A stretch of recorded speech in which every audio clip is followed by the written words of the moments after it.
নমস্কার।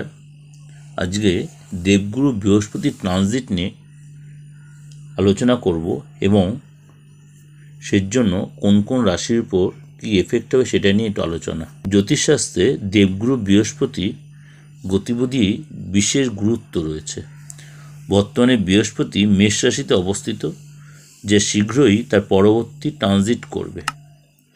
মে মাসে বৃহস্পতি শুক্র রাশি অর্থাৎ বৃষ রাশিতে প্রবেশ করবে।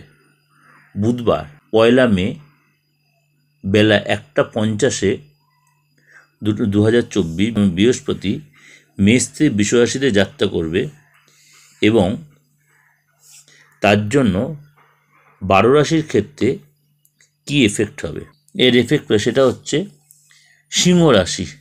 সিংহ রাশির কিন্তু জাতক বৃষ রাশিতে বৃহস্পতির গোচর যথেষ্ট উপকারী হতে চলেছে। আপনার দশম ঘরে এই বৃহস্পতি তার গোচর করছে, অর্থাৎ কর্মের যা যথেষ্ট আপনার প্রশস্ত হবে। যদি আপনি এতদিন ধরে সরকারি চাকরির চেষ্টা করছিলেন, আপনি কিন্তু সেই চাকরি হয়তো পেয়ে যেতে পারেন, বা হয়তো চাকরি করছেন, আপনার পদ প্রমোশন এসব হতে পারে। আটকে থাকা কাজ উদ্ধার হবে, বাবা মার কাছ থেকে যথেষ্ট হেল্প পাবেন। সম্পত্তিগত কোনো প্রবলেম থাকে এখানে সাকসেস পাবেন। বাবা মার কাছ থেকে কিছু গিফট পেতে পারেন এই সময়। এমনকি জীবনসঙ্গীদের যথেষ্ট আপনার সম্পর্কটা ভালো হবে। গুরুর কোনো সাহায্য, গুরুর কাছ থেকে আপনি হেল্প পাবেন। যাকে বৃহস্পতির শুভ প্রভাবের জন্য আর্থিক অবস্থা যথেষ্ট উন্নতি হবে। এবং আপনি যদি ব্যবসায়ী হন, আপনি কোনো খাবারের ব্যবসা বা কোনো হয়তো গার্মেন্টসের ব্যবসা, এই ধরনের কোনো ব্যবসা, জামা কাপড় ব্যবসা, এই ধরনের ব্যবসায় জড়িত থাকলে সেখান থেকে আপনি যথেষ্ট উন্নতি হবে।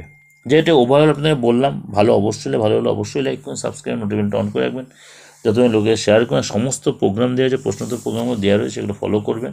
ভালো লাগলে অবশ্যই লাইক করবেন।